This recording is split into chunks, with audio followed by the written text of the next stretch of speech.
आदान career guidance Suratgarh के YouTube channel पर आप सभी का हार्दिक स्वागत। शिक्षा मनोविज्ञान के अध्ययन के क्रम में आज यूनिट सेकंड के टॉपिक व्यक्तिगत विभिन्नताओं का अध्ययन हम करेंगे। आज बुद्ध पूर्णिमा का पावन दिवस है। इस पावन दिवस पर इस वीडियो को अपलोड करते हुए हमें बड़ा गौरव और बहुत ही हर्ष की अनुभूति हो रही है। आज के वीडियो की शुरुआत हम महात्मा गौतम बुद्ध के इन महान विचारों से करेंगे। अतीत पर ध्यान मत दो, भविष्य के बारे में मत सोचो, अपने मन को वर्तमान क्षण पर केंद्रित करो। महात्मा गौतम बुद्ध के इन्हीं महान विचारों को आत्मसात करते हुए आइए हम अपने वर्तमान को अपने अध्ययन पर केंद्रित करें। आज के वीडियो पर हम अपना ध्यान केंद्रित करें। माध्यमिक शिक्षा बोर्ड राजस्थान अजमेर द्वारा रीट परीक्षा हेतु बाल विकास एवं शिक्षा शास्त्र विषय की यूनिट सेकंड का निर्धारित पाठ्यक्रम इस प्रकार है। यूनिट सेकंड के 3 भाग हैं। व्यक्तिगत विभिन्नताएं, व्यक्तित्व एवं बुद्धि। व्यक्तिगत विभिन्नताओं में अर्थ, प्रकार व व्यक्तिगत विभिन्नताओं को प्रभावित करने वाले कारक। व्यक्तित्व संकल्पना, प्रकार व व्यक्तित्व को प्रभावित करने वाले कारक एवं व्यक्तित्व का मापन। बुद्धि संकल्पना, सिद्धांत एवं इसका मापन। बहुबुद्धि सिद्धांत एवं इसके निहितार्थ। इस वीडियो में यूनिट सेकंड के अंतर्गत व्यक्तिगत विभिन्नताओं पर आधारित विभिन्न संप्रत्यों एवं प्रश्नों का अभ्यास करेंगे। इस वीडियो सहित 6 वीडियो हमारे इस चैनल पर आ गए हैं। आप कृपया इन वीडियोज में दिए गए प्रश्नों एवं महत्वपूर्ण तथ्यों से नोट्स तैयार कर लें, क्योंकि विद्यार्थी जब तक स्वाध्याय नहीं करता और स्वयं नोट्स तैयार नहीं करता तब तक अध्ययन प्रभावी नहीं बनता। आज के अध्ययन की शुरुआत हम पिछले वीडियो के क्वेश्चन नंबर 71 से करेंगे। क्वेश्चन नंबर 71, बच्चों में जन्मजात शुद्धता होती है। Children have an इनेट purity. नैतिक विकास के संबंध में यह कथन किस विद्वान अथवा दार्शनिक का है? Option A J Rousseau, B Augustine, C John Locke या डी कोलबर्ग। इस प्रश्न का सही उत्तर है option A J Rousseau. Rousseau का यह मत है कि बच्चों में जन्मजात शुद्धता होती है। यहाँ यह भी उल्लेखनीय है कि दार्शनिक एवं विद्वान जॉन लॉक का यह मत है कि बच्चे नैतिक रूप से कोरी स्लेट के समान होते हैं, अर्थात टैबुला रासा होते हैं और उन्हें जैसा शिक्षण प्रशिक्षण मिलता है उसी के अनुसार वे नेक या दोषी बन जाते हैं। परीक्षा की दृष्टि से ये दोनों ही कथन काफी महत्वपूर्ण है, दोनों ही तथ्य महत्वपूर्ण है। रूसो का कहना है कि बच्चों में जन्मजात शुद्धता होती है, वहीं दार्शनिक एवं विद्वान जॉन लॉक का मत है कि बच्चे कोरी स्लेट के समान होते हैं। क्वेश्चन नंबर 72, 2 व्यक्ति एकदम समान नहीं हो सकते हैं, वे एक दूसरे से किसी न किसी बात में भिन्न होते हैं। यह कथन किस तथ्य की पुष्टि करता है? इसका उत्तर है यह कथन व्यक्तिगत भिन्नता इंडिविजुअल डिफरेंसेस की ओर संकेत करता है कि 2 व्यक्ति एकदम समान नहीं हो सकते हैं, वे एक दूसरे से किसी न किसी बात में भिन्न होते हैं। यह कथन व्यक्तिगत भिन्नता की ओर संकेत करता है। क्वेश्चन नंबर 73, व्यक्तिगत विभिन्नता के प्रकार या क्षेत्र कौन कौन से हैं? इस प्रश्न का उत्तर है व्यक्तिगत विभिन्नता के प्रकार या क्षेत्र इस प्रकार हैं। शारीरिक विकास में विभिन्नता, मानसिक विकास, सांवेगिक विकास या सामाजिक विकास में विभिन्नता का होना, सीखने की दर में अंतर, भाषा विकास में अंतर, अभिरुचियों एवं अभिक्षमता में अंतर का होना, यौन विभिन्नताएं, व्यक्तित्व विभिन्नता, जैसे कुछ व्यक्ति अंतर्मुखी होते हैं, कुछ व्यक्ति बाहिर्मुखी, ज्ञानात्मक क्षमताओं में विभिन्नता का होना, क्रियात्मक क्षमताओं में अंतर या उपलब्धियों में अंतर। इस तरह हम देखते हैं कि व्यक्तिगत विभिन्नता के कई प्रकार हैं, या यूं कहा जाए कि छात्रों में व्यक्तिगत विभिन्नता कई क्षेत्रों में पाई जाती है। क्वेश्चन नंबर 74, व्यक्तिगत विभिन्नता के क्या क्या कारण हो सकते हैं? इंडिविजुअल डिफरेंसेस के क्या क्या कारण हो सकते हैं? उत्तर है कि व्यक्तिगत विभिन्नता के कारण इस प्रकार हो सकते हैं: आनुवंशिकता, हेरिडिटी, वातावरण एनवायरनमेंट, प्रजाति एवं राष्ट्रीयता रेस एंड नेशनलिटी, आयु एवं बुद्धि एज एंड इंटेलिजेंस, परिपक्वन मैच्योरेशन, लिंग सेक्स, आर्थिक स्थिति एवं शिक्षा, इकोनॉमिक कंडीशन एंड एजुकेशन। इस तरह स्पष्ट हो जाता है कि व्यक्तिगत विभिन्नता के कई कारण हैं। इन कारणों के ज्ञान होने से एक शिक्षक अपने अध्यापन कार्य में विशेष रूप से लाभान्वित हो सकते हैं। क्वेश्चन नंबर 75, व्यक्तिगत विभिन्नता के वंशानुक्रम अथवा आनुवंशिकता से संबंधित नियम कौन कौन से हैं? उत्तर है कि व्यक्तिगत विभिन्नता के वंशानुक्रम अथवा आनुवंशिकता से संबंधित नियम इस प्रकार हैं। पहला नियम, समानता का नियम। समानता का नियम अर्थात जैसे माता पिता वैसे ही गुणों वाली संतान। भिन्नता का नियम, जैसे माता पिता उनसे कुछ भिन्न संतान, ठीक वैसी नहीं जैसे माता पिता उनसे कुछ अलग गुणों वाली संतान। तीसरा नियम, प्रत्यागमन का नियम अर्थात माता पिता के ठीक विपरीत गुणों वाली संतान। इस प्रकार व्यक्तिगत विभिन्नता के वंशानुक्रम अथवा आनुवंशिकता से संबंधित नियम है समानता का नियम, भिन्नता का नियम और प्रत्यागमन का नियम। क्वेश्चन नंबर 75, व्यक्तिगत विभिन्नता के क्षेत्र में सर्वप्रथम अध्ययन करने वाले मनोवैज्ञानिक कौन थे? उत्तर है ब्रिटिश मनोवैज्ञानिक फ्रांसिस गाल्टन। परीक्षा की दृष्टि से यह प्रश्न काफी महत्वपूर्ण है कि ब्रिटिश मनोवैज्ञानिक फ्रांसिस गाल्टन को व्यक्तिगत विभिन्नता के क्षेत्र में सर्वप्रथम अध्ययन करने का श्रेय प्राप्त है। क्वेश्चन नंबर 76, व्यक्तिगत विभिन्नता के क्षेत्र में कार्य करने के लिए गाल्टन के अतिरिक्त और किन किन मनोवैज्ञानिकों को विशेष रूप से जाना जाता है? साथियों, इस प्रश्न को तैयार करने का उद्देश्य आपको ये बताना है कि हमें अलग अलग समूह में मनोवैज्ञानिकों का नाम पता होना चाहिए कि कौन सा मनोवैज्ञानिक किस किस क्षेत्र में कार्य के लिए जाना जाता है। जैसे थॉर्नडाइक, पावलोव, स्किनर, वाटसन आदि व्यवहारवादी मनोवैज्ञानिक हैं। उसी प्रकार गेस्टाल्टवादियों में वर्दीमर, कोहलर और कोफका का नाम आता है। वहीं संज्ञानवादियों में पियाजे और बुनर आते हैं। इसी प्रकार व्यक्तिगत विभिन्नता के क्षेत्र में कार्य करने के लिए आप इन समूह को, मनोवैज्ञानिकों के इन समूह को याद कर लें कि Galton, James Trevor, Tyler, Skinner, cattle, Terman, Pearson, ये सभी व्यक्तिगत विभिन्नता के क्षेत्र में कार्य करने के लिए जाने जाते हैं। यदि हमें इस प्रकार मनोवैज्ञानिकों का वर्गीकरण या नाम याद हो तो हमें प्रश्न अटेम्प्ट करने में काफी आसानी रहती है। यहाँ यह भी उल्लेखनीय है कि मानसिक विकास का मापन करने के लिए अल्फ्रेड बिने ने व्यक्तिगत वाचक बुद्धि परीक्षण का निर्माण सन 1905 में किया था। क्वेश्चन नंबर 77, एक परिभाषा दी गई है। एक ऐसी मनोवैज्ञानिक घटना के लिए यह नाम दिया जाता है जो उन विशेषताओं या शील गुणों पर बल डालता है जिनके अनुसार व्यक्तिगत जीवन भिन्न होते दिखाए जा सकते हैं। व्यक्तिगत भिन्नता की यह महत्वपूर्ण परिभाषा किसने दी है? उत्तर है रेबर ने। रेबर की यह परिभाषा व्यक्तिगत भिन्नता को काफी अच्छे ढंग से स्पष्ट करती है। रेबर व्यक्तिगत भिन्नता को एक मनोवैज्ञानिक घटना मानता है, वहीं व्यक्तिगत भिन्नता के लिए अलग अलग विशेषताएं या शील गुणों पर बल डालता है जिनके अनुसार व्यक्तिगत जीवन भिन्न होते दिखाए जा सकते हैं। रेबर की यह परिभाषा परीक्षा की दृष्टि से काफी महत्वपूर्ण है। क्वेश्चन नंबर 78, क्वेश्चन लिंग, जेंडर एवं लिंग, सेक्स में अंतर बताइए। उत्तर है लिंग अर्थात जेंडर समाज में एक पुरुष या महिला की भूमिका को संदर्भित करता है।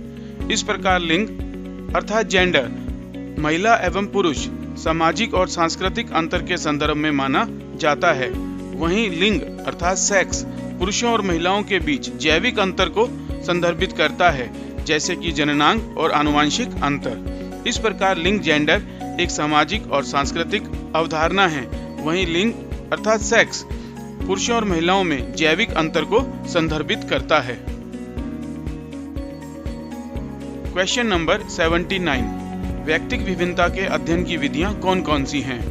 उत्तर है व्यक्तिगत विभिन्नता के अध्ययन की विधियां हैं बुद्धि परीक्षण अर्थात इंटेलिजेंस टेस्ट, उपलब्धि परीक्षण अचीवमेंट टेस्ट, संवेग परीक्षण टेस्ट ऑफ इमोशन, अभिक्षमता परीक्षण एप्टीट्यूड टेस्ट, अभिरुचि परीक्षण इंटरेस्ट टेस्ट, व्यक्तित्व परीक्षण पर्सनैलिटी टेस्ट। इन परीक्षणों के आधार पर व्यक्तिगत विभिन्नता को ज्ञात किया जा सकता है। क्वेश्चन नंबर 80, उपलब्धि परीक्षण अचीवमेंट टेस्ट क्या होते हैं? व्यक्तिगत भिन्नता के मापन में इनका क्या उपयोग है? उत्तर है उपलब्धि परीक्षण अर्थात अचीवमेंट टेस्ट विशेषकर शैक्षिक उपलब्धि एजुकेशनल अचीवमेंट से संबंधित होते हैं। उपलब्धि परीक्षण शैक्षिक उपलब्धि से संबंधित होते हैं। शैक्षिक उपलब्धि को मापकर हम व्यक्तिगत भिन्नता की मात्रा का अनुमान लगा सकते हैं। मनोवैज्ञानिकों ने भिन्न भिन्न विषयों में शैक्षिक उपलब्धि की माप के लिए अलग अलग परीक्षण बनाए हैं, जिनके आधार पर छात्रों में शैक्षिक उपलब्धि के आधार पर व्यक्तिगत भिन्नता का मापन कर सकते हैं। इस प्रकार स्पष्ट है कि उपलब्धि परीक्षण शैक्षिक उपलब्धि से संबंधित होते हैं। क्वेश्चन नंबर 81, व्यक्तिगत विभिन्नता के अध्ययन का शैक्षिक दृष्टि से क्या महत्व है? अर्थात एक शिक्षक के लिए व्यक्तिगत विभिन्नता की जानकारी क्यों होना आवश्यक है? उत्तर है बालक की बुद्धि, अभिरुचि, अभिक्षमता आदि को आधार बनाकर कक्षा में बालकों का समूहीकरण करने या वर्गीकरण करने से उन्हीं के अनुकूल शिक्षा की व्यवस्था हो सकती है। वहीं प्रत्येक समूह की आवश्यकता अनुसार पाठ्यक्रम बनाने में भी सहायता मिलती है। यहाँ यह भी उल्लेखनीय है कि पाठ्यक्रम को कठोर नहीं होना चाहिए, बल्कि पाठ्यक्रम को लचीला अर्थात परिवर्तनशील होना चाहिए। छात्रों में शारीरिक भिन्नता पाई जाती है, जैसे कुछ छात्र लंबे कद के होते हैं तो कुछ छोटे कद के, कुछ छात्रों को कम सुनाई देता है या कुछ छात्रों को कम दिखाई देता है। इस प्रकार शिक्षक छात्रों की शारीरिक भिन्नता के आधार पर उनके बैठने के स्थान सुनिश्चित कर सकते हैं। शिक्षण विधियों का चयन भी छात्रों की श्रेणी के अनुसार करने में शिक्षक को सरलता रहती है। व्यक्तिगत भिन्नता को जानकर छात्रों को उचित व्यावसायिक परामर्श भी दिया जा सकता है। गृह कार्य कितना दिया जाए और किस प्रकार का दिया जाए, इस बारे में भी व्यक्तिगत भिन्नता का ज्ञान शिक्षक के लिए उपयोगी होता है। इससे स्पष्ट है कि व्यक्तिगत भिन्नता की जानकारी व्यक्तिगत विभिन्नता के अध्ययन का शैक्षिक दृष्टि से महत्व है। क्वेश्चन नंबर 82, शील गुण अर्थात ट्रेड्स किसे कहते हैं? उत्तर है एक व्यक्ति के व्यक्तित्व में कई प्रकार के व्यवहार होते हैं। इन व्यवहारों में से कुछ व्यवहार ऐसे होते हैं जिन्हें बार बार दोहराने पर वे स्थायी होकर आदत बन जाते हैं, तथा ऐसी आदत जो कई बार दोहराई जाए और वह आदत इतनी स्थायी हो जाए कि उसका प्रभाव अन्य आदतों पर भी देखने को मिले तो उसे शील गुण कहते हैं। क्वेश्चन नंबर 83, अवबोध स्तर का प्रश्न है, किसी व्यक्ति का एक शील गुण में अंतर क्या उसके दूसरे शील गुण को प्रभावित करता है? उत्तर है स्किनर के अनुसार व्यक्तिगत विभिन्नता की एक विशेषता है कि किसी एक शील गुण में अंतर दूसरे शील गुण को प्रभावित कर देता है, क्योंकि सभी शील गुण किसी न किसी रूप में अंतर संबंधित होते हैं। स्किनर के इस कथन से स्पष्ट है कि व्यक्ति का एक शील गुण में अंतर उसके दूसरे शील गुण को भी प्रभावित करता है। उदाहरण, यदि खेल के मैदान में शारीरिक शिक्षक द्वारा किसी छात्र की अवहेलना करने पर उस छात्र की विद्यालय में अभिरुचि एवं उपलब्धि प्रभावित हो सकती है, साथ ही साथ उसका मानसिक स्वास्थ्य भी प्रभावित हो सकता है। इस उदाहरण से स्पष्ट है कि किसी व्यक्ति के एक शील गुण में यदि अंतर आता है तो उसके दूसरे शील गुण भी प्रभावित होते हैं। क्वेश्चन नंबर 84, यहाँ एक कथन दिया गया है जिसके बारे में पूछा गया है कि कथन सही है या गलत। कथन है व्यक्तिगत विभिन्नता का एक प्रमुख कारण आनुवंशिकता अर्थात हेरेडिटी है। यह कथन बिल्कुल ठीक है कि व्यक्तिगत विभिन्नता का एक प्रमुख कारण आनुवंशिकता है। वंशानुक्रम अथवा आनुवंशिकता व्यक्तिगत विभिन्नता का एक प्रमुख कारण है। रूसो, पियर्सन, टर्मन, गाल्टन आदि सभी इस तथ्य के समर्थक हैं। व्यक्तिगत विभिन्नता पर वातावरण का प्रभाव भी दृष्टिगोचर होता है। क्वेश्चन नंबर 85, इसमें भी एक कथन दिया गया है जिसके सही या गलत को होने को बताना है। कथन है बुद्धि व्यक्तिगत विभिन्नता का एक प्रमुख क्षेत्र है।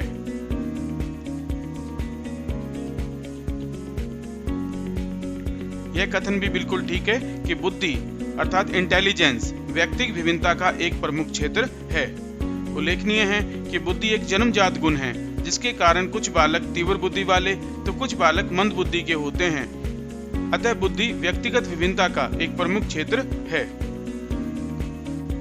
क्वेश्चन नंबर 86, इस प्रश्न में भी एक कथन दिया गया है जिसके बारे में बताना है कि कथन सही है या गलत। कथन है, व्यक्तिक विभिन्नता का अध्ययन करके व्यक्तित्व को मापा जा सकता है। व्यक्तिक विभिन्नता का अध्ययन करके व्यक्तित्व को मापा जा सकता है। यह कथन गलत है। सही कथन होगा, व्यक्तित्व का मापन करके व्यक्तिक भिन्नता का पता लगाया जा सकता है। अर्थात व्यक्तित्व का मापन करके व्यक्तिक भिन्नता का पता लगा सकते हैं, ना कि व्यक्तिक विभिन्नता का अध्ययन करके व्यक्तित्व को मापते हैं। क्वेश्चन नंबर 87, इस कथन के बारे में भी बताना है सही है या गलत। कथन है, राष्ट्र के प्रभाव से भी बालकों की आदत, शील गुण एवं चरित्र आदि में विभिन्नता पाई जाती है। यह कथन बिल्कुल ठीक है कि राष्ट्र के प्रभाव से भी बालकों की आदत, शील गुण एवं चरित्र आदि में विभिन्नता पाई जाती है। उदाहरण से समझते हैं। एक भारतीय बालक की आदत, शील गुण एवं चारित्रिक विशेषताएं एक यूरोपीय बालक की आदत, शील गुण एवं चारित्रिक विशेषताओं से भिन्न होती है। क्वेश्चन नंबर 88, व्यक्तिक भिन्नता पर आधारित निम्नलिखित प्रविधियों के प्रतिपादक कौन हैं? व्यक्तिक भिन्नता पर आधारित निम्नलिखित प्रविधियों के प्रतिपादक विधियां हैं डाल्टन प्रणाली, अभिक्रमित अनुदेशन और किंडरगार्टन प्रणाली। इस प्रश्न का सही उत्तर है डाल्टन प्रणाली के प्रतिपादक मिस हेलन पार्कहर्स्ट, अभिक्रमित अनुदेशन B.F. स्किनर, किंडरगार्टन प्रणाली ऑगस्ट फ्रोबेल। डाल्टन प्रणाली के प्रतिपादक मिस हेलन पार्कहर्स्ट हैं। अभिक्रमित अनुदेशन B.F. स्किनर द्वारा प्रतिपादित किया गया, वहीं किंडरगार्टन प्रणाली का संप्रत्यय ऑगस्ट फ्रोबेल ने दिया। क्वेश्चन नंबर 89, निम्नलिखित व्यक्तियों को व्यक्तिक भिन्नता पर आधारित किन प्रविधियों के प्रतिपादन के लिए जाना जाता है? Henry Caldwell cook, any Armstrong, doctor Maria Montessori. इस प्रश्न का सही उत्तर है कि हेनरी कॉल्डवेल कुक को खेल विधि के प्रतिपादन के लिए, एनी आर्मस्ट्रॉन्ग खोज विधि और डॉक्टर मारिया मॉन्टेसरी को मॉन्टेसरी विधि के प्रतिपादन के लिए जाना जाता है। क्वेश्चन नंबर 90, निम्नांकित में से किसे व्यक्तिक विभिन्नता के अध्ययन की विधि नहीं कहा जा सकता है? ऑप्शन है ए, उपलब्धि परीक्षण, अचीवमेंट टेस्ट, बी, परिपक्वन, मैच्योरेशन, सी, अभिक्षमता परीक्षण, एप्टीट्यूड टेस्ट या डी, व्यक्तित्व परीक्षण, पर्सनालिटी टेस्ट। यह प्रश्न इस वीडियो का हॉट क्वेश्चन है, अतः इसका उत्तर आपको ही देना है। प्रश्न फिर देखते हैं। निम्नांकित में से किसे व्यक्तिक विभिन्नता के अध्ययन की विधि नहीं कहा जा सकता है? ए, उपलब्धि परीक्षण, बी, परिपक्वन, सी, अभिक्षमता परीक्षण या डी, व्यक्तित्व परीक्षण। इस प्रश्न का उत्तर आप कमेंट बॉक्स में अथवा हमारे व्हाट्सएप नंबर पर अवश्य दें। सही उत्तर देने पर आप में से किन्हीं दो प्रतिभागियों को पुरस्कार स्वरूप यह पुस्तक भेंट की जाएगी। पुस्तक रीड शिक्षा मनोविज्ञान, बाल विकास एवं शिक्षा शास्त्र। यह पुस्तक आदरणीय श्री प्रवीण जी भाटिया, भाटिया आश्रम सूरतगढ़ के मार्गदर्शन में मेरे द्वारा अर्थात संजीव कुमार मदान द्वारा लिखी गई है। यह बहुविकल्पीय प्रश्नों का एक संग्रह है। इसके प्रकाशक केसी प्रकाशन है, जबकि इसका बाजार मूल्य 120 रुपए है। आइए अब इस प्रश्न से गत परीक्षाओं में व्यक्तिक विभिन्नता पर आधारित पूछे गए प्रश्नों का अभ्यास करें। प्रश्न, विकास में व्यक्तिक विभिन्नता को समझने के लिए क्या महत्वपूर्ण है? प्रश्न, विकास में व्यक्तिक विभिन्नता को समझने के लिए क्या महत्वपूर्ण है? ए, वंशानुगत विशेषताओं के साथ साथ पर्यावरणीय कारकों एवं उनकी पारस्परिक क्रिया पर विचार करना। बी, वंशानुगत विशेषताओं पर विचार करना जो प्रत्येक व्यक्ति को जीवन में विशेष शुरुआत देती है। सी, पर्यावरणीय कारकों पर विचार करना जो लोगों को प्रभावित करते हैं। या डी, शरीर एवं मस्तिष्क के परिपक्वन पर विचार करना। इस प्रश्न का सही उत्तर है ऑप्शन ए, वंशानुगत विशेषताओं के साथ साथ पर्यावरणीय कारकों एवं उनकी पारस्परिक क्रिया पर विचार करना, अर्थात वंशानुक्रम एवं पर्यावरणीय कारकों के आपसी अंतःक्रिया पर विचार करना। इस प्रश्न को सीटेट परीक्षा में पूछा गया था। क्वेश्चन नंबर 92, व्यक्तिगत विभिन्नता के संदर्भ में एक शिक्षक से क्या आशा नहीं की जा सकती है? ए. योग्यता अनुसार समूह में विभक्त करना। बी. पाठ्यचर्या को समायोजित करना। सी. बच्चों को स्वाध्याय के लिए छोड़ देना। या डी. शिक्षण विधियों को समायोजित करना। व्यक्तिगत विभिन्नता के संदर्भ में एक शिक्षक से क्या आशा नहीं की जा सकती है? इस प्रश्न का सही उत्तर है ऑप्शन सी, बच्चों को स्वाध्याय के लिए छोड़ देना। यह प्रश्न भी रीट परीक्षा में पूछा गया था। क्वेश्चन नंबर 93, अधिगमकर्ता अर्थात छात्र व्यक्तिगत भिन्नताएं प्रदर्शित करते हैं, इसलिए शिक्षक को ए. परीक्षाओं की संख्या बढ़ानी चाहिए। बी. कठोर अनुशासन लागू करना चाहिए। सी. विविध अधिगम अनुभव उपलब्ध करवाने चाहिए। या डी. अधिगम की समान गति पर बल देना चाहिए। इस प्रश्न का सही उत्तर है अधिगमकर्ता व्यक्तिगत भिन्नताएं प्रदर्शित करते हैं, अतः शिक्षक को विविध अधिगम अनुभव उपलब्ध करवाने चाहिए। यह प्रश्न भी फर्स्ट ग्रेड 2016 और इससे पहले यूटेट में पूछा गया था। क्वेश्चन नंबर 94, कक्षा में विद्यार्थियों के व्यक्तिगत विभेद। कक्षा में विद्यार्थियों के व्यक्तिगत विभेद ए. लाभकारी नहीं है क्योंकि अध्यापकों को वैविध्यपूर्ण कक्षा को नियंत्रित करने की आवश्यकता है। बी. हानिकर हैं क्योंकि इनसे विद्यार्थियों में परस्पर द्वंद्व उत्पन्न होते हैं। सी. अनुपयुक्त हैं क्योंकि ये सर्वाधिक मंद विद्यार्थी के स्तर तक पाठ्यचर्या के स्थानांतरण की गति को कम करते हैं। डी. लाभकारी हैं क्योंकि ये विद्यार्थियों की संज्ञानात्मक संरचनाओं को खोजने में अध्यापकों को प्रवृत्त करते हैं। कक्षा में विद्यार्थियों के व्यक्तिगत विभेद एक शिक्षक के दृष्टिकोण से लाभकारी हैं क्योंकि ये विद्यार्थियों की संज्ञानात्मक संरचनाओं को खोजने में अध्यापकों को प्रवृत्त करते हैं। यह प्रश्न भी सी-टेट में पूछा गया है। क्वेश्चन नंबर 95, विभेदकारी परीक्षण अंतर करता है ए. कमजोर विद्यार्थियों में। बी. सामान्य विद्यार्थियों में। सी. प्रतिभाशाली विद्यार्थियों में। या डी. उपयुक्त सभी। विभेदकारी परीक्षण अर्थात व्यक्तिगत भिन्नता की जानकारी के लिए किए जाने वाले परीक्षण इन सभी में अंतर करते हैं। ऑप्शन डी, उपयुक्त सभी। कमजोर विद्यार्थियों में, सामान्य विद्यार्थियों में और प्रतिभाशाली विद्यार्थियों में। अतः उत्तर होगा ऑप्शन डी, उपयुक्त सभी। यह प्रश्न भी छत्तीसगढ़ टेट में पूछा गया है। इस वीडियो में हमने यूनिट 2 के टॉपिक व्यक्तिगत विभिन्नताओं के बारे में पढ़ा। अगले वीडियो में हम यूनिट 2 के एक और महत्वपूर्ण टॉपिक व्यक्तित्व का अध्ययन करेंगे। आप हमारे टेलीग्राम चैनल से भी जुड़ें और साथ ही साथ आपसे आग्रह है कि इन वीडियोज के आधार पर आप नोट्स अवश्य बनाएं। धन्यवाद।